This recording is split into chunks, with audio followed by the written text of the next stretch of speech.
මේ ආර්ය ශ්‍රාංගික මාර්ගයේ ඊළඟට උන්වහන්සේ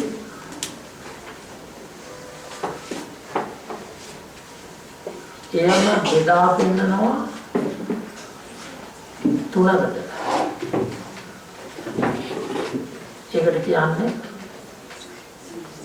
ත්‍රිශික්ෂා. සීල වශයෙන් මාරියට නිර්මෝග පෙන්නනවා, සමාධි වශයෙන් පෙන්නනවා, ප්‍රඥාව. ඒක සීල සමාධි ප්‍රඥා තමයි ආර්ය ශ්‍රාංග මාර්ගය. එහෙනම් අපි නිවන් මඟ වඩනවා කියලා වඩන්න ඕන මොකද්ද? සීලයයි සමාධියයි ප්‍රඥාවයි. එතකොට එම්නම් කියමු බලන්න පුතා ආර්ය අෂ්ටාංග මාර්ගය කොහොමද සීල සමාධි ප්‍රඥාව වෙන්නේ? ඔව් සම්මා දිට්ඨියයි සම්මා සංකප්පයයි කියන අංග දෙකයි වෙන්නේ ප්‍රඥාව. ඊට පස්සේ සම්මා වාචා සම්මා කම්මන්ත සමාධිය සීලය. ඊළඟට වායාම සති සමාධි සම්මා වායාම සම්මා සති සම්මා සමාධි සමාධි. එතකොට සීල සමාධි ප්‍රඥා වශයෙන් පෙන්නනවා අරියටම වගේ තියෙන මේ කොහොමද? ප්‍රඥා සීල සමාධි වශයෙන්. ඔකේ මුල එක කොහොමද?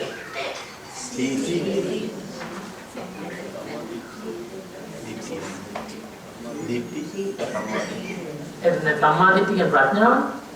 ප්‍රඥාවද මුල, සීලද මුල, සමාධියද මුල? සීල. ප්‍රඥා. සීල. හොඳයි. කරත්තරෝදේ මුල කොතනද? කරත්තරෝදේ කොතනද මුල? එතන වාහනේ ටයර් එකේ මුල කොතනද? ඒ වගේ සීල සමාධි ප්‍රඥා කියන්නේ රවුමක්.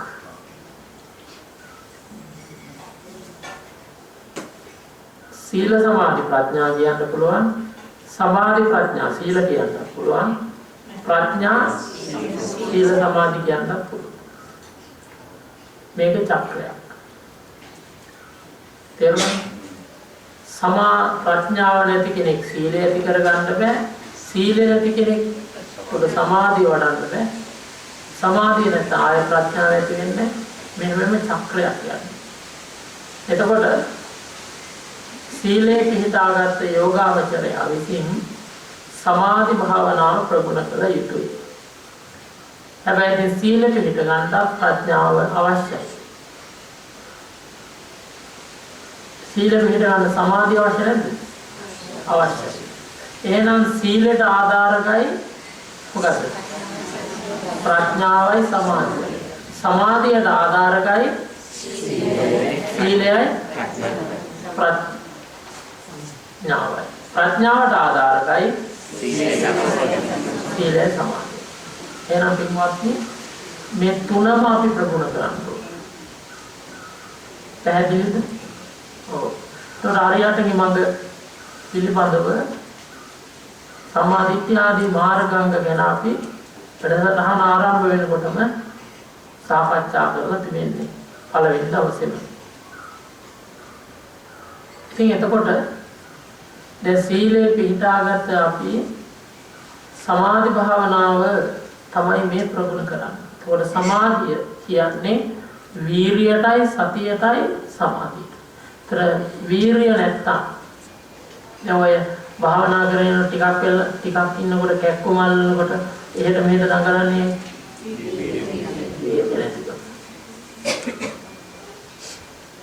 සහසිහිය නැතිකම.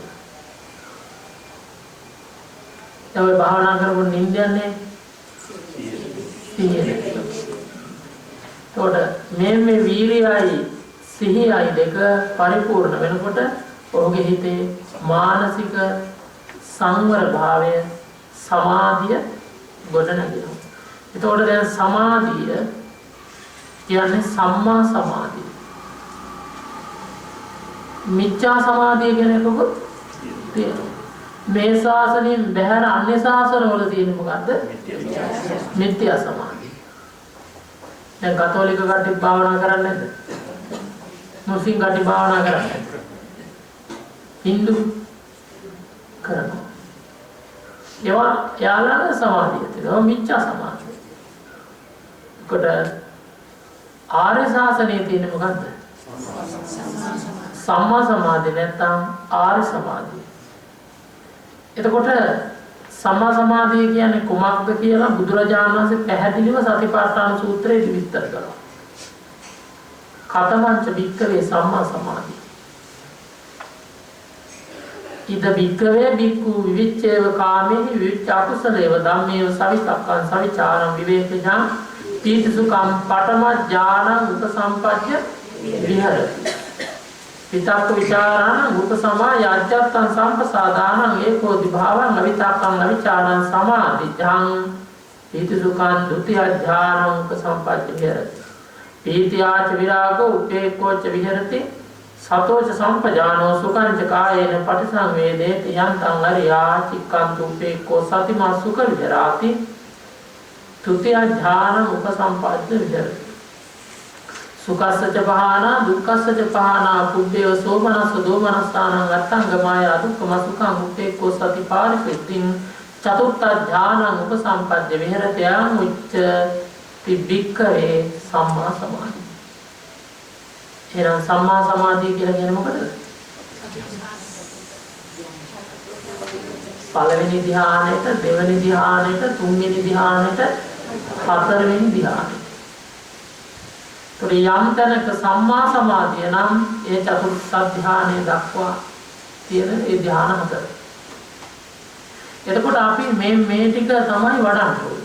ඉතින් මේ සමාධිය වඩනවා කියලා ඒට උන්වහන්සේ පෙන්වුවා සතිපට්ඨානෙදී මුලතම ආනාපාන සතිය.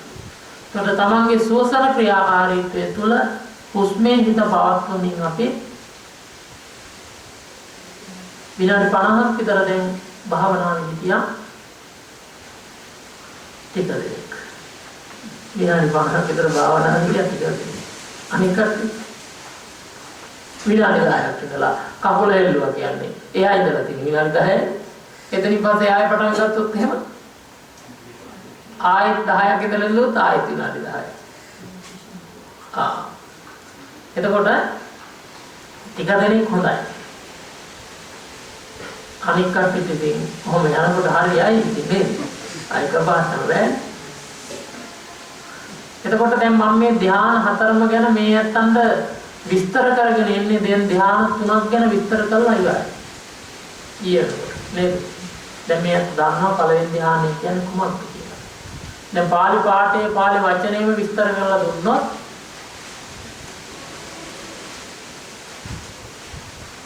කතමංච භික්ඛවේ සම්මා සමාධි. කුමක්ද මහන්නේ සම්මා සමාධිය කියන්නේ?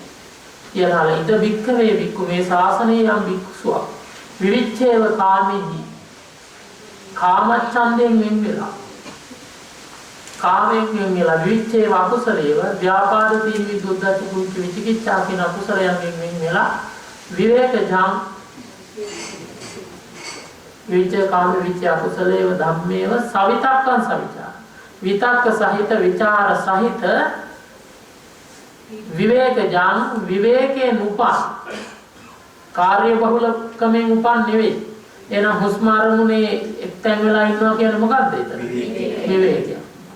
අන්න විවේකජං විවේකෙන් උපන් පීති සුඛං ප්‍රීතිය සැපේ එකඟ බව ඇති පඨම ඥානං උපසම්පදිය.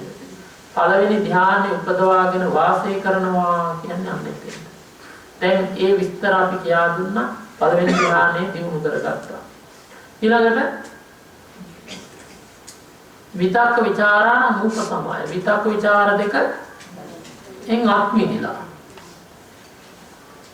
අජ්ජත්තං සම්පසාදාන. විතක්ක ਵਿਚාර දෙකෙන් අයින් වෙනකොට විතක්ක ਵਿਚාර අරමුණ වශයෙන් පැවැත්වීම මොකද්ද අපි? හුස්ම අරමුණ. එතකොට මොකද කරන්නේ? හුස්ම අරමුණෙන් මිදෙනවා. ඔන්න දෙවෙනි ධ්‍යානය. විතක්ක ਵਿਚාර උපසමය. අජ්ජත්තං සම්පසාදාන. ආත්ම හිත සම්පසාදානම් මනාව සාන්ත වෙනවා. ඒකෝදි භාවං මනාව එකඟ වෙනවා. අවිතක්කං අවිචාරං විතක්ක නැති විචාර නැති පීති සුඛං ဒုတိယ ධ්‍යානං. ප්‍රීතිය සැපේ එකඟ බව ඇති දෙවනි ධ්‍යාන උපදවාගෙන වාසය කරනවා කියන්නේ. ඊළඟට පීතියාච විරාගෝ. ප්‍රීතිය තුල ඇලෙන්නේ නැහැ. ඒ කියන්නේ ප්‍රීතියෙන් වෙන් වෙනවා. උපේක්ඛෝච විහෙරති. මදහත් භාවයෙන් වාසය කරනවා. පීතියාච විරාගෝ උපේක්ඛෝච විහෙරති. සුඛංච කායේන පටිසංවේදේති. සැප සහගත කයක් මනාව විඳිනවා. පටිසංවේදේති. අරියාචික්කන්තු රහතන් වහන්සේලා වැඩියෙන්ම වැඩ ඉන්නේ කොතනද? මම ඉන්නේ කියලා දුන්නා. රහතන් වහන්සේලා වැඩියෙන් තුන්වෙනි ධ්‍යානෙ හිටියට අපි එහෙම ඉන්නේ නැහැ කියලා. ඇයි? රහතන් වහන්සේලා කතන් කරණීය. සියල්ල කරලා අවසාන. නාපරායන් නැවත කරන්න දෙයක් අපිට තාම කරන්න තියෙනවා. ඒක රහතන් වහන්සේලා මාර්ගිකයි අපි රහතන් වහන්සේලා පලස්තිකයි අපි මාර්ගිකයි. එතකොට ඵලයටපත් කරන කෙනෙකුට ආයේ ප්‍රාප්ත වෙලා ගිහිව හිටියත් කවන්න. හැබැයි ඉන්නේ රහතුනම ගිහිව ඉන්නේ. ගිහිගේ ඉන්නේම කාමේ නිසා.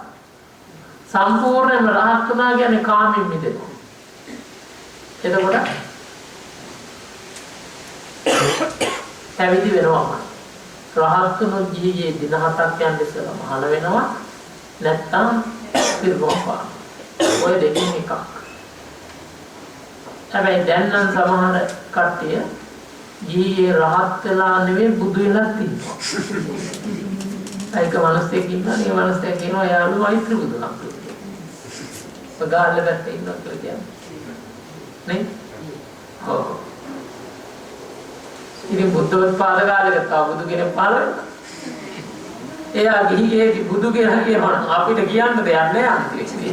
ඇයි අපි වානත් වෙලා ඉන්නේ කාමෙකුත් විදිලා. ඔන්න. ඒක තමයි රැවටිලා මුලා වෙලා. සෝවාන් වෙන්න පුළුවන් ගිහිගේ.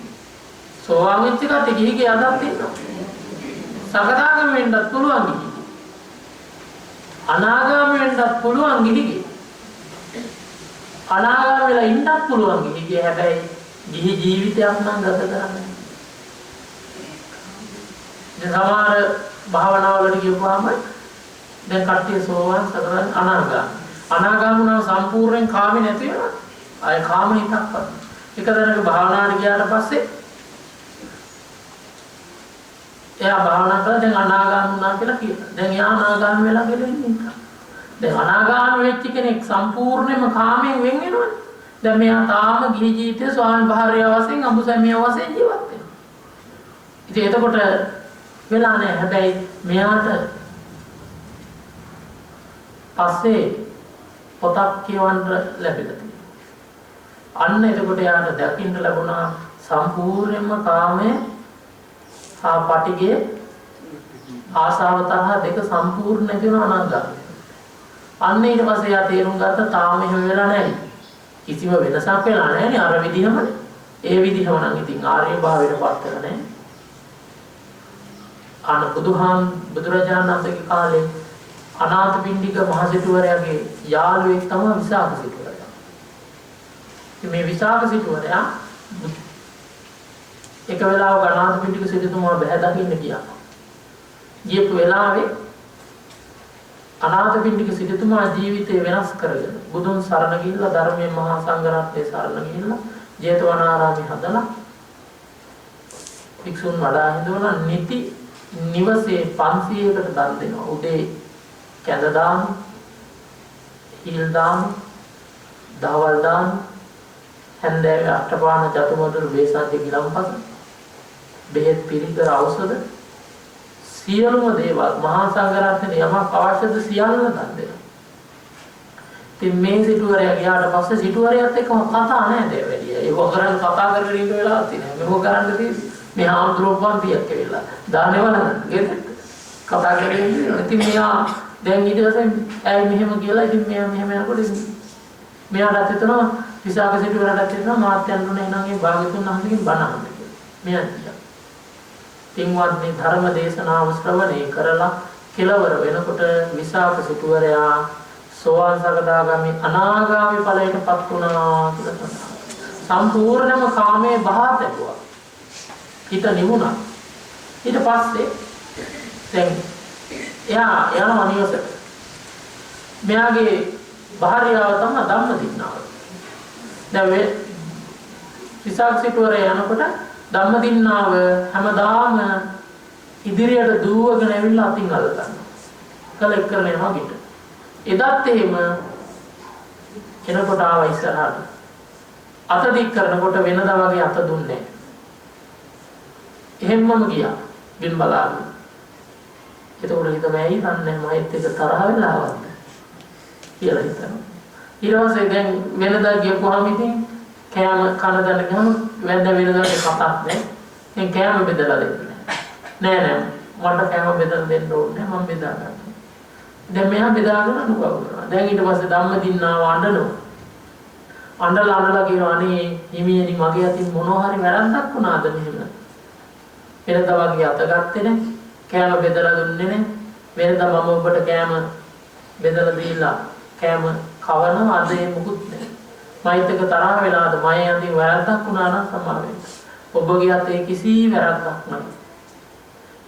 මේ තුන් ලෝකයට මෙලිය කරපු මහා කාරුණික බුදුරජාණන් වහන්සේ පහළ වෙලා උන්වහන්සේගේ සොඳුරු ධර්මය අහලා මගේ හිතේ පිච්චි තිබුණ රාගේ නැමැති ගින්න මා නිවා ගත්තා.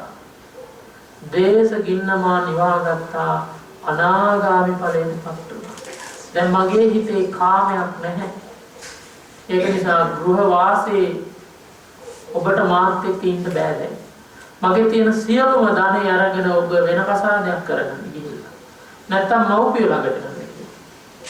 ඊට පස්සේ මෙයා කියනවා මට මේ ධනෙ අරගෙන ගිහිල්ලා වෙන කසාදයක් කරගන්න අවශ්‍ය නැහැ. මමත් ඔබ ගිය මගම යනවා. ඔබ ගිය පාරම මාත් යනවා. මම මෙහෙණි ආරාමයකට ගිහින් අරලින්න මහාන කරනවා. මම මහාන කරනවා. ඊට පස්සේ මෙහෙණි ආරාමයකට ගිහින් අරලිනවා. නබෝ දවසක් යනකොට පැවිදි වෙලා උදකලාව අප්‍රමාදීව ධම්මදින්නා කෙලස් නැසා අරහත් ඵලයෙන් අමාමහ නිවන සාක්ෂාත් කරගත්තා. අන්තිමේදී මේ ධම්මදින්නා රහත් තෙරණින් වහන්සේ නැවත විසාක සිටුවරේ හොයාගෙන ඇවිල්ලා දෙන්න අතර ධර්ම සාකච්ඡාවක් ඇතිවෙනවා. ඒක තමයි චුල්ල වේදල්ල සූත්‍රය. තාම ගැඹුරු සූත්‍රයක්. අන්න බලන්න ධර්මය අවබෝධ වෙනකොට නිවෙන විදිහ. එහලා බය වේද දන්නේ. ඒව නෙමෙයි ඒව නම් හරියන්නේ අපිට නම් නෙමෙයි කියලා බය වේද. නිවීමයි අවශ්‍ය වෙන්නේ. අපි මේ රාගයෙන් මත්ලා දඟලන අපිට වැටහෙන්නේ නැහැ. ඉතින් අන්න මගපල කරා යනකොට අපි නිවෙනවා. එච්චරයි. ඒ නිවීම මහා සැපයක් මහා සාන්තියක්. නැත්නම් ඉතින් කොච්චර බයක්ද ගිහි ජීවිතේ. කොච්චර සැකයක්ද ගිහි ජීවිතේ. නෑ. දැන් මෙයාලා ඉන්නේ සැකෙන් බයෙන් නෙවෙයිද? විවාහ වෙච්ච දවසේ ඉඳලා නෝනා ඉන්නේ මහත්තයා ගැන සැකෙන්මයි. බයෙන්මයි. නැද්ද? නෑ. කියන්නේ එන්නේ ඔය ඉන්නවා. ඇයි සැක බය? ඇයි සැක බය? මේ මිනිස්සයා ඔය කියන්නේ තවත් එක්කෙනෙක් එක්කව යයි මොකක් හරි පටලැවිලා හදාගයි. මම අසරණ වෙයි කියලා බයෙන්. මහත්යත් එහෙම තමයි. නෝනගෙන ඉන්නෙම සැකයෙන් බයෙන් අවිශ්වාසයෙන්.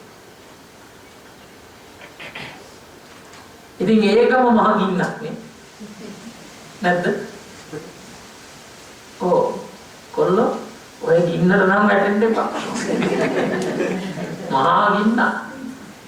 ගිනි කපලා පොළවේ තියාගෙන ඉන්නවා වගේ. කිසිම නැහැ ඉන්නේ ඇතුලේ අකුසල් පුරුදු. ඊට පස්සේ මැරිච්ච ගමන් මොකද වෙන්නේ? සුගතිය නෑ. ඔය එක නෝනයි මහත්තයා ඉඳලා හරියට මේ දෙන කුරුළු ජෝඩුව වගේ ඉඳලා තියෙනවා. වයස 55යි. දෙන්න ඒ 55 වෙලා එක පිඟානෙන් තමයි කන්නේ. දෙන්නම එක පිඟානෙන් කෑම ටික තියාන දෙන්නම කනවා. දරුවෝ නෑ මෙයාලා. ඒකම තමයි ඔය හේතුව. ඇයි දරුවෝ කියන අර තියෙන ඇල්ම ටිකක් දරුවන්ට බෙදිලා යනවනේ. තේරුණාද? දැන් ඒක බෙදිලා යන්නේ නැහැ එතකොට. ඊට පස්සේ මෙයා මේම දෙන්න හිටියා. මහත්තයාට හිටපු ගාම හાર્ට් ඇටැක් එකලා කරලා. මැරිලා මිනිහ ගේ තියෙද්දි බඩේ කැක්කුවක් ආවා. ස්ත්‍රියට. අසමෝදකම් බිබීටි පාන්සුගොඩ කොහොමද දුන්නා. ඉතින් බෙහෙත් ටිකක් ගෙනාව 7 දවසේ දානෙ දුන්නා. දැන් මෙයාගේ හිතේ දුකයි කායේ වේදනාවයි දැන් හරියට බඩ ඇතුළට පිහියක් දාලා කපනවා වගේ. බඩ ඇතුලේ මෙයාට ඊ තරම් කැක්කුවක්. ඊට පස්සේ වෛද්‍යවරු අල්ලලා පරීක්ෂණ කරනවා. ලේ ගන්නවා, ප්‍රෙෂර් බලනවා, සීනි බලනවා. ඊට පස්සේ කටින් බටයක් දාලා ආමාශය ગેස්ට්‍රයිටිස්ද කියලා බලනවා. ආමාශයෙන් චූටි කෑල්ලක් අරගෙන බලනවා. තව මොනවද තියෙන්නේ කියලා ගුදෙන් බටයක් දාලා බලනවා. තියෙන ඔක්කොම පරීක්ෂණ කරා දොස්තරලා ඔක්කොම නෝමල්. මොනවත් ප්‍රශ්නයක් නැහැ. හැබැයි මෙයාට ඉන්න බෑ කැක්කුම. ඉන්න බෑ කැක්කුම. දැන් දොස්තරලා කියන්නේ මෙයාට මානසික රෝගයක් තියෙනවා. මානසික ආතතිය. ඊට පස්සේ දැන් මෙයා කොහොම ඉන්න ගාම්ම එක ආරණ්‍යයකට දාන දෙන්න ගිහින් තිනවා ගමේ පිරිසක්. දැන් ඒ ගමේ ඉන්න අර හාමුදුරුවෝ ආරණ්‍ය ලොකු හාමුදුරුවෝ ළඟින් ඇසුරු කරන එක දායකයෙක්. ඒ හාමුදුරුවෝ කවුද කියලා ඒ දායකයා දන්න හින්දා අර ස්ත්‍රියව එක්කන් ගිහලා කියනවා ස්වාමීනි මෙන්න මේ වගේ මෙයා වේදනාවකින් ඉන්නේ. ස්වාමීනි මේ අසරණ කාන්තාවට පිට වෙන්න කියලා ආරාධනා කරා. අර ස්වාමීන් වහන්සේ භාවනාවෙන් සමාධියෙන් අරමුණු කරලා බලනකොට මරිච්ච මහත්තයා මල යකෙක් වෙලා ගුදයෙන් ඇතුල් වෙලා බඩවැල හපාගෙන ඉන්නවා. අර බඩවැල හපාගෙන ඉන්න හින්දා තමයි අර කැක්කුම වේදනාව. දැන් ඉතින් වේදනානාශක විවඩ හරියවද? ඕනනම් ඉතින් අර බඩහරහා ඒක ස්නායුහරහා මොළයෙන් තේරුම් ගන්න එක ඕන නම් නිදි පෙත්තක් හරි දීලා නිින්ද යවන්න පුළුවන්. ඒ වැඩක් නෑ. ඊට පස්සේ ස්වාමීන් වහන්සේ අයින් කරන්න කටයුතු කරලා තියෙනවා. අන්න බලන්න. එයා එතනින් අයින් වුණාට ආත්මයෙන් අයින් වුණාද? නෑ. ඇයි ඉන්නකම් ආශාවෙන් හිටියේ? මැරෙනකොටම දැන් අර ස්වාමීන් වහන්සේ මෙයත් එක්ක සාකච්ඡා කරනකොට අහනවා ඇයි මෙහෙම වුනේ කියලා. මැරෙනකොටම මේ නෝන මතක් වුණාලු. දැන් දරුවෝ කවුරුත් නැහැනේ. එතකොටම තරහක් ආවලු හිතට. ඇයි ආවේ තරහ? මැරුණායින් පස්සේ වෙන මිනිස්සෙක් එක්කවත් ගිහිල්ලා මේ තියෙන එයා හම්බ කරපු ඔක්කොම පරිහරණය කර කර ඉඳී. වෙන එකෙක් එක්ක යයි කියලා ඇති වුණා තරහ. දැක්කනේ? ඕ ඉන්නකම් ආදරෙන් හිටියා කුරුළු ජෝඩුව වගේ. අන්න මැරෙනකොට තණ්හාව නිසාම වෛරය හටගත්තා. දැන් වෛරය නිසාම යකෙක් වුණා. ඇයි දැන් මෙයාලට ඔහොම නෙවෙයි කියන්න පුළුවන්. මොකද්ද තියෙන තත්ත්ව සාධි? ඔහොම නෙවෙයි කියන්නේ. ඒ නැවෙන තරමට මොකද්ද කරලා තියෙන කුසලේ? අනිවාර්යෙන්ම දැනට ඉන්න ස්ත්‍රී පුරුෂයන්ගේ පිරිමියා ඉස්සල්ලා ස්ත්‍රිය මරුණොත් අනිවාර්යයෙන්ම කොහේ යන්නද අය මහත්යන් තමයි උපදින්නේ. ඇඟේ උකුණේක්වත් වෙලා උපදිනවා. ඔව් කොහේ යන්නද? ඊට පස්සේ මොකද කරන්නේ? මහත්ය මරුණොත් කොහේ යන්නද? කෙලින්ම නෝනාගේ ඔය දැනට ඉන්න ගොඩාක් දෙනකොට ඕක තමයි තියෙන්නේ. දොස්තරලාට එහෙම පේන්නේ නැහැ. ඉතින් අර පිරිත් එහෙම නිතර කියනකොට මොකද වෙන්නේ? ආංගර බලපෑම් වඩු වෙනවා. එතකොට බෙහෙත උනත් අල්ලනවා. දැක්කන් අන්න එහෙනම් පින්වත්නි මෙලව කොයි විදියට හිටියත් පරලොව ඊළඟ ආත්මේ ඊළඟ ඇඟ ඔය වගේ වුණොත් යකෙක් වුණොත් ප්‍රේතෙක් වුණොත් අමනුෂ්‍යෙක් වුණොත් සුනකෙක් වුණොත් කූඹියෙක් වුණොත් මකුණෙක් උගුණෙක් නරියෙක් වුණොත් කවුද මේ? මෙහි ඉන්න ඥාතින් දරුණු ගුරුවෝ ටික මොකද කරන්නේ? හදපු ගේ හම්බ කරපු සල්ලි ටිකෙන් ඉතින් චුට්ටක් වේදම් කරලා චුට්ටයි වේදම් කරලා හම්බ කරලා තිබ්බේ කියලා. චුට්ටක් වේදම් කරලා ආමුදුරු 15ක් විතර ගෙනල්ලා පිරිත කොච්චියලා ඒ විසි ගහලා හොරණය පිඹලා ඊට පස්සේ ගමටම පේන්න සාදුකාර දීලා වඩම්මලා දාන දෙනවා. අට පිරිකර දෙක පිරිකර අතර පාත්‍ර පූජා කරනවා. දැන් අරයා ගයිද පින්? එයාට පින්තිය පලන්නේවත් නෑ. එයාට මෙන්න ඊට වඩා ගම් මෙහෙන් අල්ලගෙන ඉන්නේ. මේ අල්ලගෙන ඉන්නේ කාටි පින් දෙනකොට පින් ගයිද? නෑ පින් ගන්න කොහෙද? එයාට කීය පින් දෙනකොට එයා ඉන්නේ වෛරෙන්. එනවා මෙතන මට පින් දෙන්න. එයා මේක අතහැරලා යන්න කැමති නෑ. එයා එතකොට එයාට තේරෙන්නේ එයා මෙතන එලවන්න යනවා වගේ. තේරුණාද? එයාට හිතෙන්නේ. එතකොට එයා තවත් වෛරය කරනවා. දැන් තවත් එයා මොකද කරන්නේ? හිතේ වෛරේ කෝපය වැඩි කරගන්න. තවත් එයා යන්නේ අගාධයට. ඊට පස්සේ මෙයා දැන් අර ස්වාමීන් වහන්සේ පිටුුන්නේ නැත්නම් අර ස්ත්‍රියව මොකද වෙන්නේ? ඔය කැක්කුමෙන් ඉඳලා එයාත් මැරෙන්නේ හැම මොහොතම කැක්කුම කියන්නේ තප්පරයක් පාසා හිතේ තියෙන සතුටද? අසතුට. ඒ කියන්නේ තියෙන තරහ. ඉඳලා එයාත් මැරෙන්නේ තරහින්. ඒකට එයාත් කොහෙටද යන්නේ? අතෙන්ම යනවා. හැබැයි ෂෝ ආයේ හම්බෙන්න උනන්නේ නේ? හරි භයානකයි පින්වත්නි සංසාරේ. නිරේ ඉපදුණු, പ്രേත ලෝකෙ ඉපදුණු, අසුර ලෝකෙ ඉපදුණු, ත්‍රිසන් ලෝකෙට වැටුණු, මනුස්ස ලෝකේ අඳගොළු බිහිරි මන්ද බුද්ධිගොම මහා භයානකයි. එහෙනම් මේකෙන් අපිව ගලවන්න කවුරුවත් මේකෙන් ගැලවෙන්න උපදෙස් දුන්නේ බුදුරජාණන් වහන්සේ. හැබැයි අපි මේ බුද්ධ වචනේ අහුවේ නැහැ.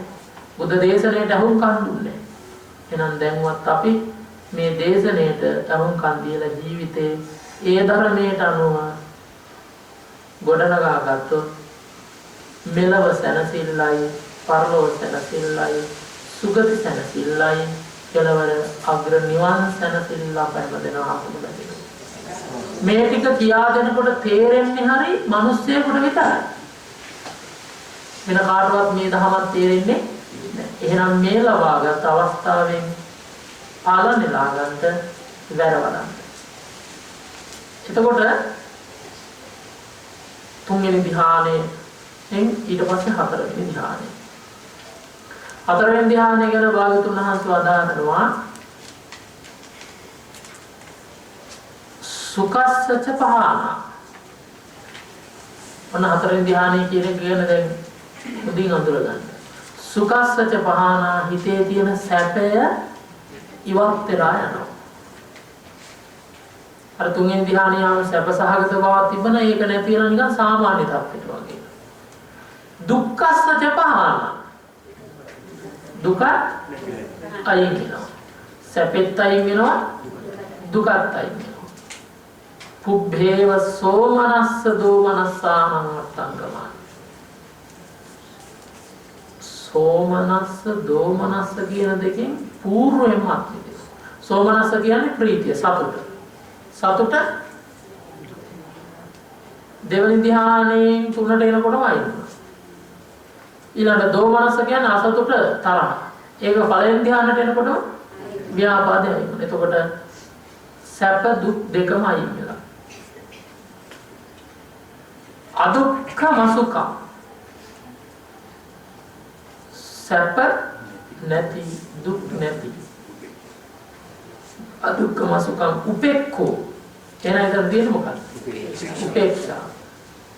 සති. මනාව සිහියක් එතන තියෙනවා. එන උපරිම සිහිය එතන තියෙනවා. පාරිශුද්ධින් හොඳට හිත පිරිසිදු වෙලා.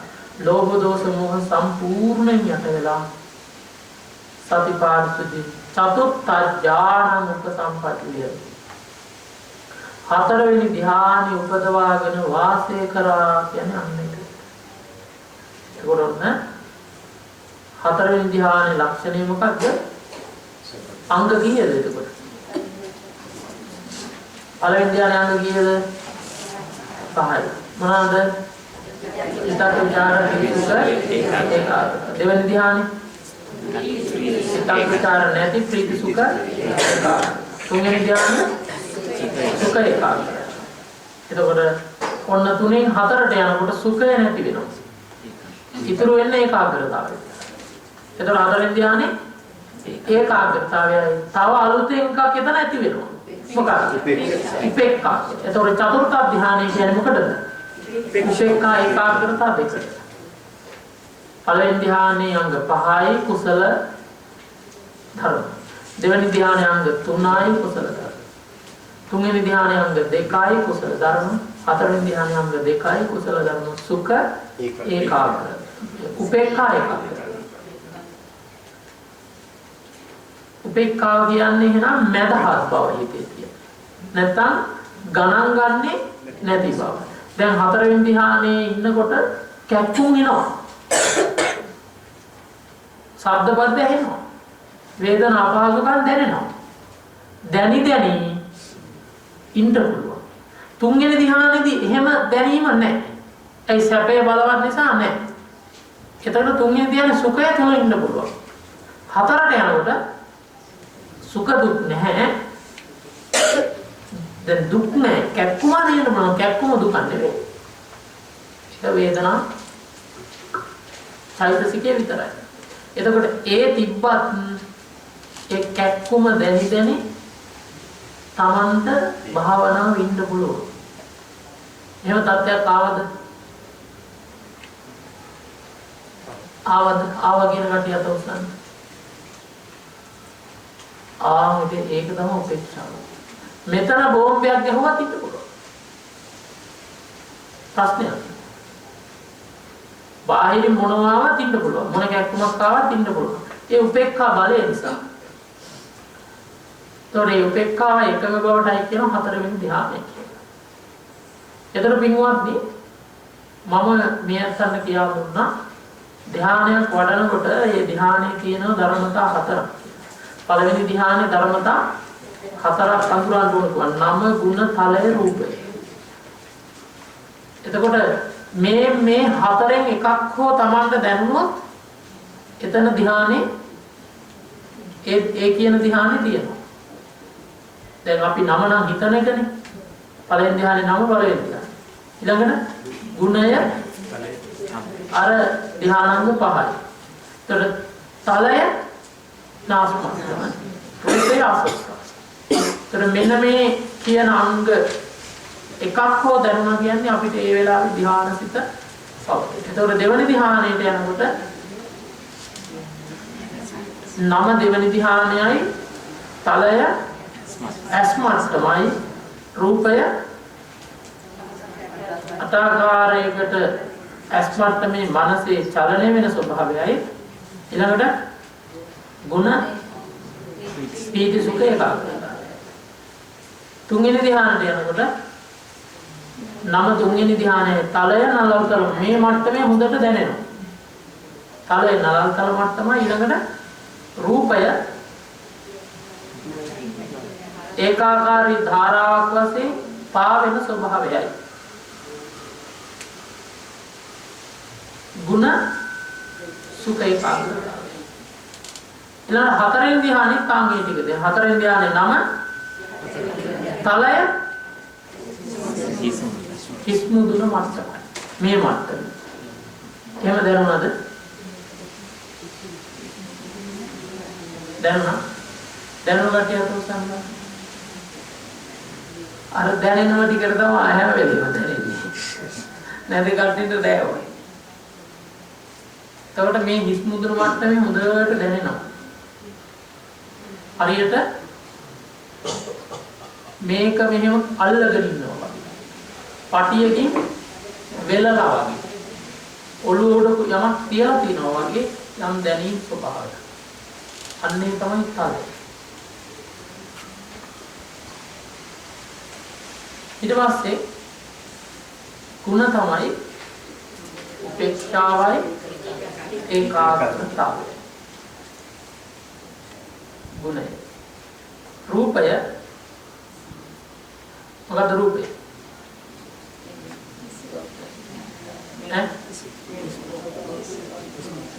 මොකද?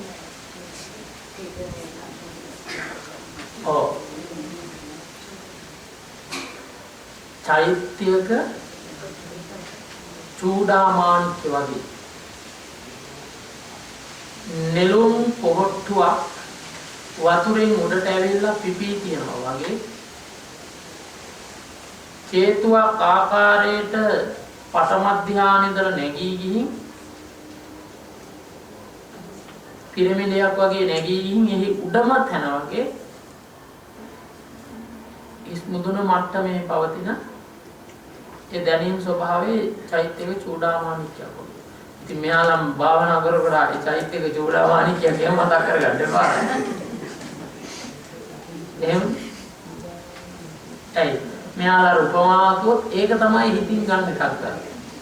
ඒකවල භාවනා කරලා චෛත්‍යක දකින්න චූඩාමාණික්‍ය. ඒගොල්ලන් ආන්දරුවනේ දුරුව ගෙනල්ලා මං චෛත්‍යයක් දැක්කා ඒකේ චූඩාමාණික්‍ය කියලා හොඳටම දැක්කා. හොඳයිද කියලා අහනවා. ඒක උනා කියනවා නෑ කියලා. එතකොට ඌර අකුල දෙනවා. මුලාව. එක භාවනාවට තානකට ගිහිල්ලා දැන් අක්කයි නංගිලු ගිය භාවනාව. භාවනාවට ගිහිල්ලා දැන් දෙන්න යනවා. යනින් ගමන් කියනවා නංගි අක්කට අක්කේ උඹ මට දැන් වැඳපන්. නංගියා කියනවා අක්කට. අක්කා අහනවා ඇයි නංගි? මම දැන් මාර්ගඵල ලබදෙයි.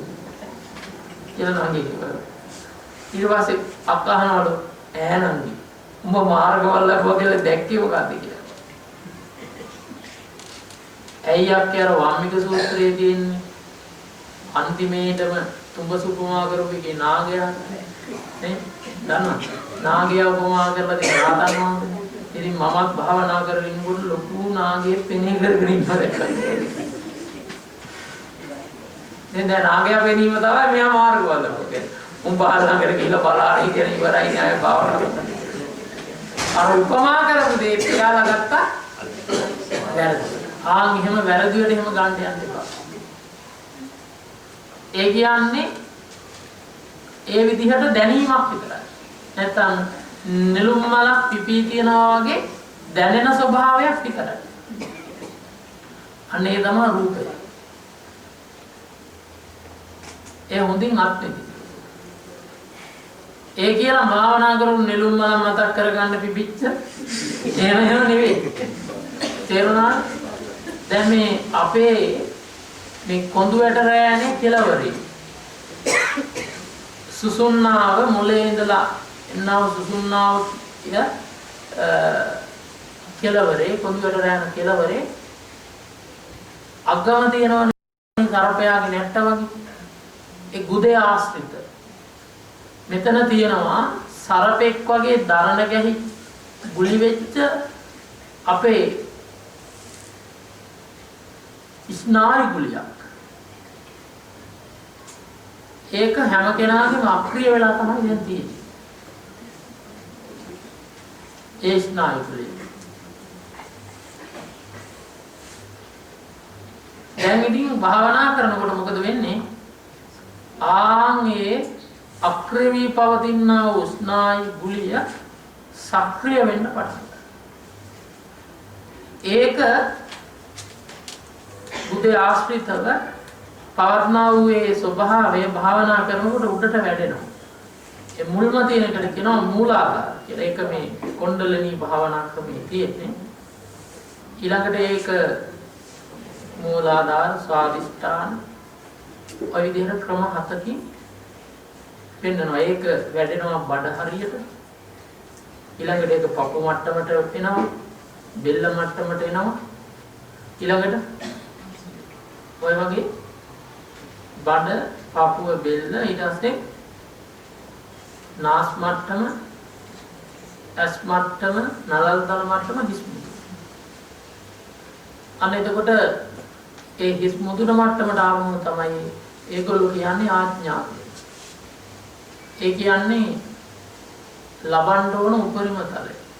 එතකොට යාලා එතනින් කියන්නේ මේ මනස විවර වෙනවා කියලා.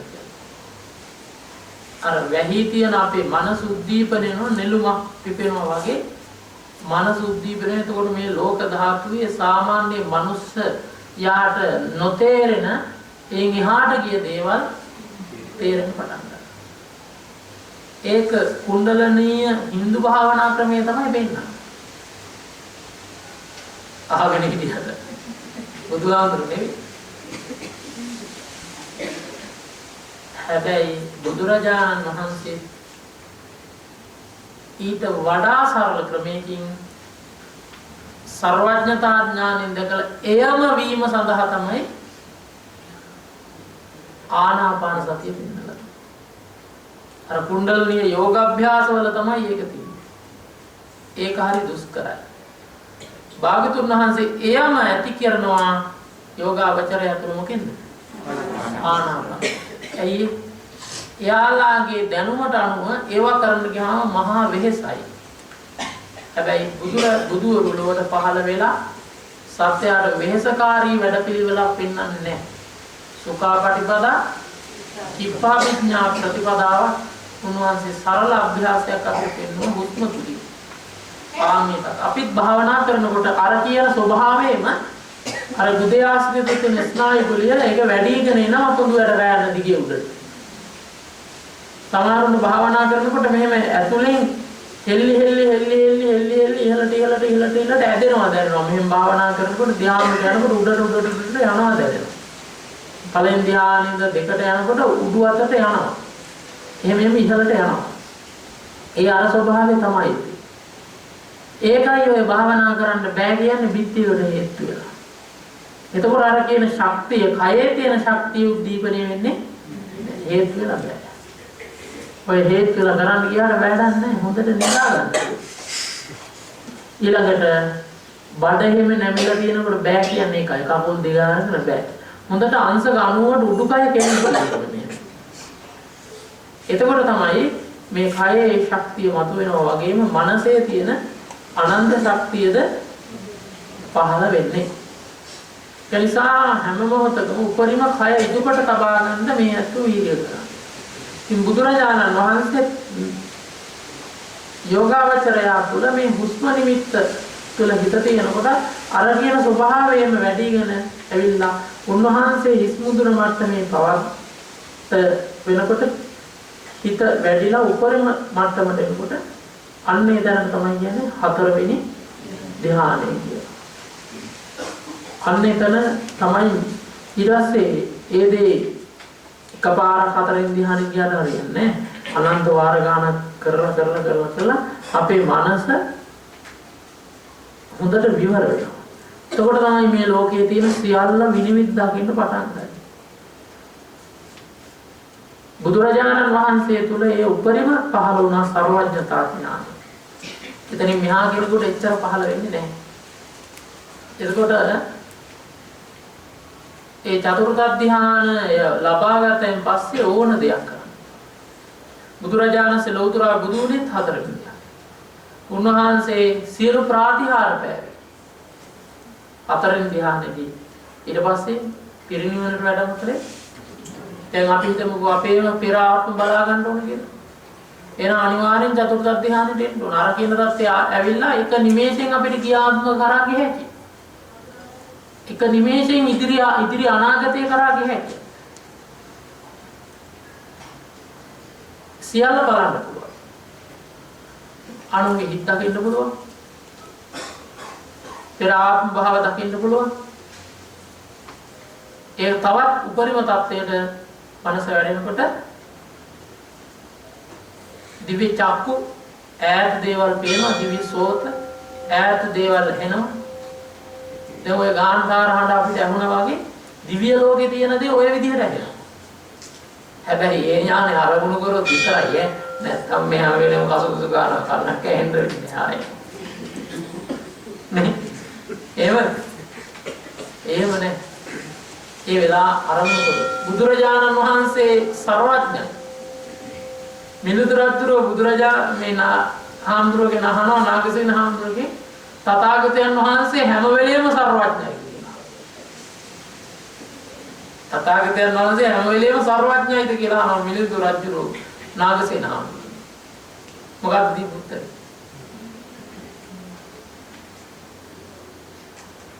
හැම වෙලෙම සර්වඥයිද නැද්ද බුදුරජාණන්? හැබැයි නොදැනුවත් උත්තර දීලා පව කරගන්න එපා. එහෙනම් අපි හිතමු මේ දැන් වහුගඩු බද්ධ කරන විශේෂඥ වෛද්‍යවරයෙක් ළඟ වහුගඩු බද්ධ කරන නුවණ තියෙනවා. හැම වෙලේම වහුගඩු බද්ධ කර කර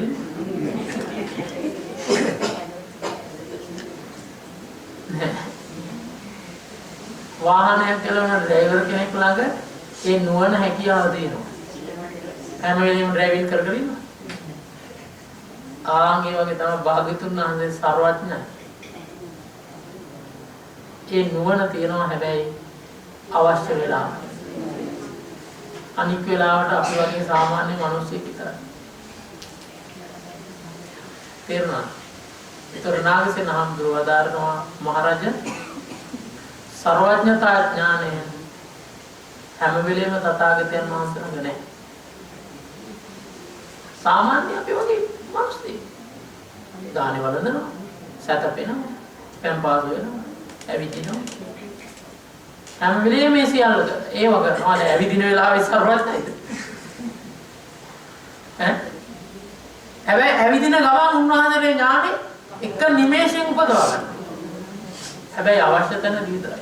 පුබ්බේ නිවාසානුස්සති ඥානෙ දැන් පෙර ආත්ම භාව දකින්න පුළුවන් ඥානෙ තියෙනවා කියමුකෝ. ඒක වෙන ඥානයක්. ඉතින් හැම වෙලෙම පෙර ආත්ම බල බල ඉන්නවා.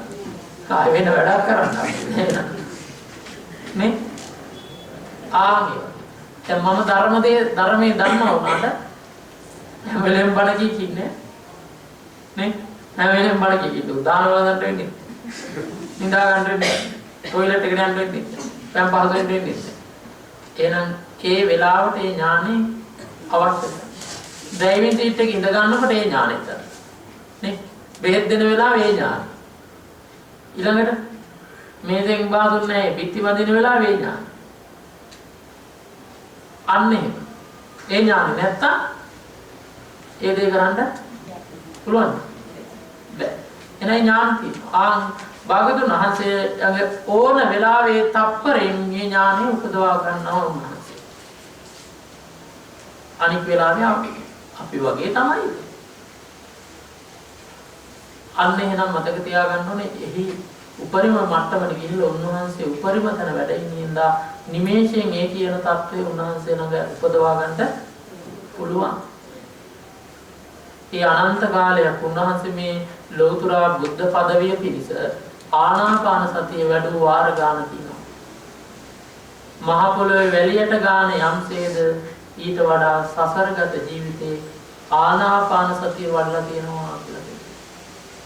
එහෙනම් බලන්න කොච්චර වාර ගාන දෙකාත්මිකද? අනේක ಜಾති අනන්ත ಜಾතියේ පටන් මේ සසර පුරා. එහෙනම් අපිත් පෙර සසරේ මේ කරගෙන ඉනවා ඇති එන්නත් ඇති. එහෙනම් නැවත අපි මේ දේ කරන්නට ඕන, මේ දේ බහුල වශයෙන් කරගන්නට ඕනේ. අපිට මරණයෙන් පස්සේ අපේ පිහිට පිළිසරණ උදව් උපකාරය පිණිස ඉන්නවා නම් මේ අපි කරගන්න කුසලයේම විතරයි. අම්මවත් තාත්තවත් දරුවෙක් ඥාතියෙක් හිතවතෙක් ලෝකේ ඉන්න කවුරුත් නෑ. භයානක සතරෙන් ඔබටමයි මිදෙන්න තියෙන්නේ. ඒ නිසා සමාධිය හොඳින් ප්‍රගුණ කරගන්න. එතකොට පින්වත්නි මේ චතුත්ථ ධානය තමයි අවශ්‍ය. සියලු බුදුවරු සියලු පසේ බුදුවරු සියලු මහරහතන් වහන්සේලා පහළ වෙන්නේ හතරවෙනි ධානයේ. සබ්බ බෝධිසත්වේහි ආනාපාන චතුත්ථ ධානතෝ උත්ථාය පච්චයාකාරේන ඥානං ගෝතරිත්වා තං අනුලෝම පටිලෝමං සම්මසිත්වා බුද්ධා හොಂತಿ. සියලු බෝධිසත්වයන් වහන්සේලා ආනාපාන සතියෙන් චතුර්ථ ධානය උපදවාගෙන ඒ චතුර්ථ ධානයේ අනුලෝම පටිලෝම වශයෙන් මෙනෙහි කොට චතුර්ථ ධානයේ පාදක කොට පටිච්චසමුපාදය අනුලෝම පටිලෝම වශයෙන් මෙනෙහි කොට බුද්ධා හොಂತಿ ලෞතුරා බුද්ධ රාජ්‍යයට පත් වෙනවා කියලා වදාළා. එහෙනම් පින්වත්නි මේ ලෝකේ තියෙන ඕනම ඥානයක් පහළ කරන්න තියෙන එකම තැන මොකද්ද? හතරවෙනි ධ්‍යාන. අපිට 1 2 3 ධ්‍යාන වැඩක්ද? වැඩක් නැහැ. කිසි වැඩක් නැහැ. 1 2 3 ධ්‍යාන. වටින්නේ චතුත්ථ ධ්‍යාන. චතුත්ථ ධ්‍යානෙට 1 2 3 නැතුව යන්න බැරි හින්දායි අපි ඒව කරන්නේ. කෙලින්ම ප්ලේන් එකෙන් ගිහින් බානවා වගේ කෙලින්ම හතරවෙනි ධ්‍යානෙට යන්න පුළුවන් නම් ආයි 1 2 3 ධ්‍යාන වැඩක් නැහැ. එහෙම යන්න බැරි හින්දා තමයි අපිට 1 2 3 වඩලා හතරට යන්නේ. ඒතකොට පින්වත්නි දැන් හතරවෙනි ධ්‍යානයේ කියලා කියන්නේ උපේක්ෂාවටයි ඒකාග්‍රතාවයට. ඒ උපේක්ෂාව කියන්නේ මදහත්. ඒ කියන්නේ මජ්ජි කියන එක. ඒ කියන්නේ එකක් මැදින් තියෙනවා නම් දෙපැත්තෙන් තවත් මොනවා හරි තියෙනවා. එහෙනම් මධ්‍යම ප්‍රතිපදාව කියලා කියන්නේ කාමසුකල්ලිකානියෝගේ කාන්තය අර්ථකිලමතානියෝගේ අනික්කාන්තය. කාමසුකල්ලිකානියෝගේ කියන්නේ සැප. එතකොට ඔන්න කාමසුකල්ලිකානියෝගේ කාන්තය අර්ථකිලමතානියෝගේ අනික්කාන්තය. ඔය දෙකට අතර මැද ඊළඟට සැප කියන එක තියනවා නම් මොකද? ඒකාන්තයක් ඒක. සුඛාන්තයයි දුක්ඛ ඒකාන්තය දුක්ඛාන්තේ අනික්කාන්තය. ඒකෝවන්තෝ සුඛ අනික්කාන්තය දුක්ඛය. එහෙනම් සුඛ දුක්ඛ නැති තැන තමයි මජ්ජි. ඒ දෙකට මැද සතුට ඒකාන්තයක් දුක්ඛ අසතුට ඒකාන්තයක් ඒ දෙකට මැද ඊළඟට ආසාව ඒකාන්තයක් තරහ ඒකාන්තයක් ඒ දෙකට මැද කොතනද? ඔය කියන්නේ කාමසුකල්ලිකාන යෝගයේ හෝ අර්ථකිලමතාන යෝගයේ නැති තැන කොතනද? ඔව් එතන කොතනද? සැප නැති දුක නැති තැන තමයි මධ්‍යම ප්‍රතිපද. එතන කොතනද? නිවන. සතුට අසතුට අන්ත දෙකක් නම් ඒක නැති තැන කොතනද? පළවෙනි ධ්‍යානෙ. විතරකය ඒකාන්තයක් විචාර ඒකාන්තයක්. එහෙනම් පළවෙනි ධ්‍යානෙ මජ්ජි නෙවෙයි. තේරුණා? දෙවෙනි ධ්‍යානෙ ප්‍රීතිය තියෙනවා. ප්‍රීති ඒකාන්තයක් නිසා පළවෙනි දෙවෙනි ධ්‍යානෙ මජ්ජි නෙවෙයි. තුන්වෙනි ධ්‍යානෙ සුඛය තියෙනවා. සුඛ ඒකාන්තයක් නිසා තුන්වෙනි ධ්‍යානෙ මජ්ජි නෙවෙයි. එහෙනම් සුඛය නැති දුක්ඛය නැති සතුට නැති අසතුට නැති කාමසුඛාලිකාන යෝගය නැති අත්කිලමතාන යෝගය නැති ආසාව නැති තරහ නැති තැන කොතනද? එතන මජ්ජි. ඒ කොතනද? හතරවෙනි. එහෙනම් මජ්ක්‍ධිමා පටිපදා තථාගතේන භික්ඛවේ අපි සම්බුද්ධා. මහණෙනි තථාගතයන් වහන්සේ මධ්‍යම ප්‍රතිපදාවට පැමිණ සම්බුද්ධත්වයට පත් වුණා කියලා කියනවා. ඒතර මධ්‍යම ප්‍රතිපදාවට පැමිණ කියන්නේ කොතෙන්ද? හතරවෙනි ධ්‍යානෙට පැමිණ. හතරවෙනි ධ්‍යානෙට පැමිණයි සම්බුද්ධත්වයට පත්. එහෙනම් යම් කිසි කෙනෙක් මාර්ගඵල අධිගම යනපත් වෙනවා නම් අනිවාර්යයෙන්ම හතරවෙනි ධ්‍යානෙට නෑ. එතන තමයි මධ්‍යම ප්‍රතිපදාව. ඒකේ අර්ථය හතරවෙනි ධ්‍යානයට ඇවිල්ලා නැති කිසිම කෙනෙක් සෝවාන්වත් වෙන්නේ නෑ. එහෙම කෙනෙක් කියනවා නම් වැරදි. ඒ ඨාන සූත්‍රය පෙන්නනවා සම්මා සමාධින් අපරිපූර්ණතා සංයෝජනානි පදේශ නේතන්නාන.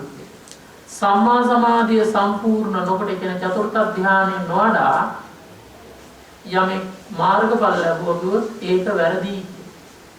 ඒක වෙන්නේ නැහැ කියන බව.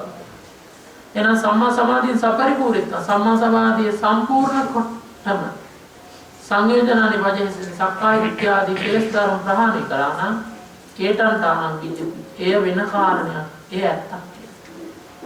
එහෙනම් ඔන්න ඇයි හතරවෙනි ධ්‍යානයේ සම්මා සමාධියට නොවෙමින මාර්ගඵල ලබන්නේ නැහැ කියන්නේ සම්මා සමාධිය කියන්නේ හතරවෙනි ධ්‍යානෙටයි. ඒතර හතරවෙනි ධ්‍යානය කියන්නේ උපේක්ෂාවටයි. උපේක්ෂාව කියන්නේ මධ්‍යම ප්‍රතිපදාව. ඒතර මධ්‍යම ප්‍රතිපදාවට පැමිණ සම්බුද්ධත්වයට පත් වුණා කියන හතරවෙනි ධ්‍යානෙට පැමිණ කියන එක. එහෙනම් අපි මෙතෙක් කල අනිත්‍ය හිතුවේ නැද්ද? දුක්ඛ අනාත්ම හිතුවේ නැද්ද? මාර්ගඵල ලැබුවද? ඇයි? මධ්‍යම ප්‍රතිපදාවට පැමුණේ හිතේ අන්තික. එක්කෝ සුඛාන්තේ ඉඳලා අනිත්‍ය හිතුවා. දුක්ඛාන්තේ ඉඳලා අනිත්‍ය හිතුවා. සපාන්තේ දුක්ඛාන්තේ නැත්නම් කාමසුඛාලිකාන යෝගී නැත්නම් අත්තකලමතාන යෝගී මේ අන්තිකක ඉඳලා හිතුවා අන්න ඒකයි වැටුනේ. අන්න ඒකයි භාගතුන් වහන්සේ සුඛාන්තේ කාමසුඛාලිකාන වගේ අසුරු කරා හරියන්නේ අත්තකලමතාන වගේ සාවෘත්ත දුෂ්කර ක්‍රියා කරා කියලා අසුරු කරා හරියන්නේ මේ දෙකට මාන්තිමේදී මජ්ජි වුණා. මේ දෙකම මජ්ජි වුණා කියන්නේ මොකක්ද? ආනාපාන සතියෙන් චතුර්ථ ධ්‍යානෙට පැමුණා කියන්නේ. එහෙනම් බින්දුතුනි මධ්‍යම ප්‍රතිපදාව කියන්නේ හතරවෙනි ධ්‍යානෙටයි. එහෙනම් දැන් අපි කොහෙටද ඔය ආවේ? හතරවෙනි ධ්‍යාන. ඔතෙන්ද අවිල්ලා නැති කෙනෙක් ඔතනින් එහාට යන්න බෑ. තේරුණාද? ඊළඟට මෙතනින් එහා මා පෙන්නන භාවනාවට යන්න සුදුසුකම් ලබන්නේ ඔතෙන්ද අපුරු. ඔව් හතරවෙනි. ඒක ආවේ නැත්තම් ඉතින් එතන තමයි. ඉතින් දෙතෙන් යන්න උත්සාහ කරන්න යන්න බැරුණා කියලා කමන්නේ ආගෙන ඉඳ වෙන්නේ ඉතින්. යන්න බැරුණාත් ඒ කුසල පාරමිතාවක් හරි වෙනවනේ සංසාරේ. නේ? මේ ආත්මෙ බැරුණා ඊළඟ ආත්මෙට හරි උපකාරයකින් අපි මේ කරන කිසි දෙයක් වතුරේ යන්නේ නැහැ. මොකද මේ පාරමී වෙලා සංසාර ගමනේ යම් දිනක සත්‍ය අවබෝධ කරයි දේ සඳහා උපකාර වෙනවා. ඉතින් මෙතන බැරි කවුරුත් ඕනකම නැති එක විතරයි ප්‍රශ්නේ. පින් මදි කවුරුත් නැහැ මෙතන. ඔක්කොම පුණ්‍යවන්තයි. ඕනකම නැති එක විතරයි ප්‍රශ්නේ. ඕනකම තියනවා නම් නැති නිවාඩු නිකම් නැති. ඕනකම තියනවා නම් සියලු ප්‍රශ්න විසඳෙනවා. වැරද්දක් කරන්න උනම රෑ 12ටත් යන්නේ නැද්ද සමහරව? යන්නේ නැද්ද? රෑ 12ට දෙකකට පෙර එළි වෙනකන් ඇහැරලා ඉන්නේ. වැරද්දක් කරන්න ඕන. ඒ කියන්නේ ඕනකම තිබ්බනම් සියල්ල සම්පූර්ණ. එහෙනම් ඒක නිසා ඕනකමට කියන සිංහල ඕනකම කියලා කියන සිංහලෙන් ඒකට කියන පාලි වචනය තමයි වීර්ය. වීර්ය. අනේන වීර්යය ඇති කරගන්න. දැන් එතකොට පින්වත්නි මධ්‍යම ප්‍රතිපදාවට හිතපත් කරනවා. ඔතනින් එහාට ඊළඟට දින විදර්ශනා. ඔතනින් එහාට සම්පජඤ්ඤයට තව එක භාවනාවක් සම්පජඤ්ඤය කියලා තියෙනවා. එතනින් එහාට තියෙන විදර්ශනාව. දිගටම යනවා. මේ හැම භාවනාවකට සමත පැත්තක් තියෙනවා විපස්සනා පැත්තක්. තාම අපි කතා කරලා තියෙන සමත පැත්ත විතරයි. ඊළඟට අපි විදර්ශනා පැත්තට හැරෙනවා. ඒ හැරෙන්නේ හොඳින් හතරවෙනි ධ්‍යානයට හිතපත් කරගත්තයින් පස්සේ.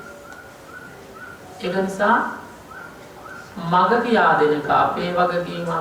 එදෙන්ද යනවද නැද්ද කියන එක තමන්ගේ වගකීම. ඒකට බැරි කට්ටි කවුරුත් නැහැ. අනේ මට සමාධිය වැඩෙන්නේ නැහැ.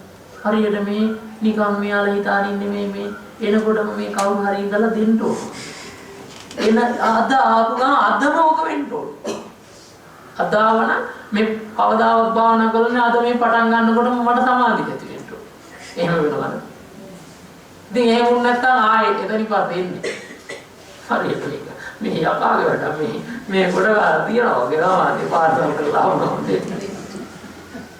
එහෙනම් වීරිය රහතන් වහන්සේලා දිවි හිමියෙන් ජීවිත පරිත්‍යාගයෙන් භාවනා කළා. ඔය මහා සිව කියන ස්වාමීන් වහන්සේ පස්සේ රහත් ගෝලෙ හිටිය 30000. 30000ම රහත් වෙලා ගුරුන් වහන්සේ රහත්. ඉතින් තේරුණාට පස්සේ මම යනවා දැන් මෙච්චර 30000ක් රහත් කරපු මට මන් රහත් වෙනවා කියන එක වැඩක්ද කියලා හැන්දෑවේ ගියා විහාරේ කැලේට හෙට උදේ එනවා රහත් වෙලා කියලා. රහත් වෙලා ඉන්නේ. ගොඩ ගාලා දිනවා කියලා. ගිහලා දැන් භාවනා කරනවා රහත් වෙන්නේ. හරි. අද හැන්දෑවට එනවා කියලා කිව්වා. රහත් වෙන්නේ. හෙට උදේ යනවා රහත් වෙන්නේ. හෙට යනවා අනිත් යනවා ගියා මාසයක් ගියා. රහත් වෙන්නේ. මාස දෙකක් ගියා. වස් කාලේ ගත වුණා. අවුරුද්දක් ගියා. රහත් වෙන්නේ. අවුරුදු දෙකක් තුනක් ඔයගේ අවුරුදු 30ක් ගියා තාම රහත්. ඉතින් දැන් අදිෂ්ඨානය කරගත්තා මම කකුල් හොදන්නේ නැහැ රහත් වෙනකම් වරේ. රහත් වෙනකම් කකුල් හොදන්නේ මොන නෙවෙයි ඈ. දැන් භාවනා කරනවා දැන් දුන්නි ගෑවිලා දැන් කකුල් පුපුරලා දෙව කට්ටියගේ හොදන්න නෝ තියන්නකෝ බලන්න මාස්ටර් ටික. කරලා ඇවිල්ලානේ තස දේවල් දෙනවා. දැන් මේ මුන්නාන්සේගේ කකුල් ඉතිමිලා පුපුරලා ලේ යනවා අඩිය තියෙනකොට. අඩිය තියෙනකොට ලේ ගලනවා. ඒත් දැන් වීර්ය අත්තරින්නේ. දැන් දිවා රැක්ක දිගට භාවනා කරනවා. දැන් කකුල් දෙකෙන් අඩිය තියලා යන්න බෑ. ලේ ගලන හින්දා ධනිස් දෙකෙන් දැන් සක්මන් කරනවා. ධනිස් දෙකෙන් සක්මන් කරනවා. ධනිසුත් තුවාල වෙලා ලේ ගලනවා. දැන් එදා හොඳටම පසළොස්වක පොය දවසේ හඳ තියෙනවා. දැන් මුන්නහන්සේ දැන් භාවනා කරනවා රහත් වෙන්නේ. ඊට පස්සේ අතීතය ගැන හිතලා බලනකොට අයියෝ දැන් අවුරුදු 30යි මේ පොයට. මුන්නහන්සේට දැන් යදෙනවා. කෑහක ගන්නවා රහත් වෙන්නේ නැහැ කියලා. මහදේවවරු අඬනවා. අඬනකොට එතන ළඟ හිටියා ගහේ වෘක්ෂ දේවතාවයි. වෘක්ෂ දේවතාවිත් අඬනවා. ආමුදුරත් අඬනවා වෘක්ෂ දේවතාවිත් අඬනවා. ඉතින් ආමුදුර අහනවා ඇයි ඔබ අඬන්නේ? එතකොට කියනවා ඔබ වහන්සේ රහත් වෙන්න යන්නේ අඬලානේ. ඒ කියන මාත්මේ අඬන්නේ රහත් වෙන්න. ඒ කියන්නේ දේවතාවි උපදේශය දුන්නේ ඕ අඬලා රහත් වෙන්න පුළුවන්. ආමුදුර ලැජ්ජාවට පත් වුණා. ඊට පස්සේ මොකද කළේ? ඇයි රහත් වෙන්නේ කියලා උන්වහන්සේ බලනවා. බලන ගාම දැන් ආසේ පුන්සඳ පායලා. උන්වහන්සේ මේ හඳ දිහා බලනවා. හඳ දිහා බලලා උන්වහන්සේ හඳ දිහා බලාගෙන ඉන්නවා මේ හඳ කොච්චර පිරිසිදුද. මේ හඳ නොකඩැල්ද. මේ හඳ හරිම පිරිසිදුයි. ඒ වගේ මගේ සීලෙත් පිරිසිදුයි. මේ හඳ වගේ මගේ සීලෙ නොකැලැල්ද. හඳ අඩු වෙලා තියෙනකොට පිරිසුදු නෑ. ඒ වගේ මගේ සීලෙත් යම් අඩුවක් තියෙනවා. බලාකුළු ඇවිල්ලා වැරුණාම හඳ පේන්නේ නෑ. ඒ වගේ මගේ ක්ලේශ ආදීන්ගෙන් මගේ සීලය ආවරණය වෙලා. මටත් මේ හඳ වගේ පිරිසුදු සීලයක් තියෙනවා කියලා තමන්ගේ ජීවිතය ගැන ආත්ම ප්‍රත්‍යක්ෂාව කරනකොට උන්වහන්සේට තේනවා ජීවිතේ කිසිම තැනක කිසි වැරද්දක් කරගෙන හරි පිරිසුදු ජීවිතයක්. හිතට පටහැනි කිසි වැඩක් කරලා. උන්වහන්සේ තුනනේ මේ හඳ වගේ මගේ සීලේ පිරිසිදුනේ කියලා හිතනකොට සීලානුස්සති භාවනාවෙන් මහානුභාව සම්පන්න අරහත් ඵලයටපත් වුණා කියලා අන්න පේනවනේ. දැන් මෙයාලා හිතුවොත් එහෙම Taman ගැන ගාඳ ගන්න නේ මගේ සීලෙත් නොගලල්ද හඳ වගේ පිරිසුදු කියලා හිතුවොත් එහෙම තැන් වල ඩොට් අන්න ඒක නිසා. හැබැයි නොදන්න කාලයේදී වැරදි කළා දැනගත්තයින් පස්සේ පිරිසුදු ජීවිතයක් ගත කරා නම් හරි අඟුල්මාලක් තියෙන්නේ. නොදන්න කාලේ මහා වැරදි කළා. එච්චර වැරදි කරපු කටි මෙතන නෑ. එන අඟුල්මාලටත් මේ ශාසනයේ පිහිටක් තිබුණා නම් අපිට නැද්ද? එහෙනම් දැන් ආර්ය සීලේ පිහිට ගන්න. ආර්ය සමාධි ආර්ය ප්‍රඥාව කරා යන්නට වීර්යය ඇති කරගන්න. දැන් එහෙනම් මනා ශ්‍රද්ධාවකින් පහසුවෙන් වාඩි වෙලා ආනාපාන සතිය ආරම්භ කරන්න.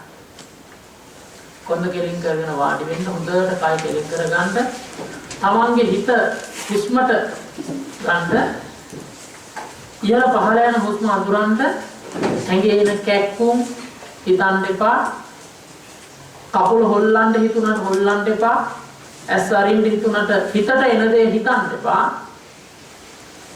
සිහියෙන් හුස්ම දෙස බලා ගන්න. ඉහළට එනකොට ආස්වාද, පහළට එනකොට ප්‍රාස්වාද, ආස්වාද ප්‍රාස්වාද දකින්න. ඊළඟ හුස්මේ දිග භව දකින්න. හුස්මේ කෙටි සංසිඳීම් හොඳට දකින්න භාවනා කරන්න. දැන් පටන් ගන්න. ස්වාමීන් වහන්සේ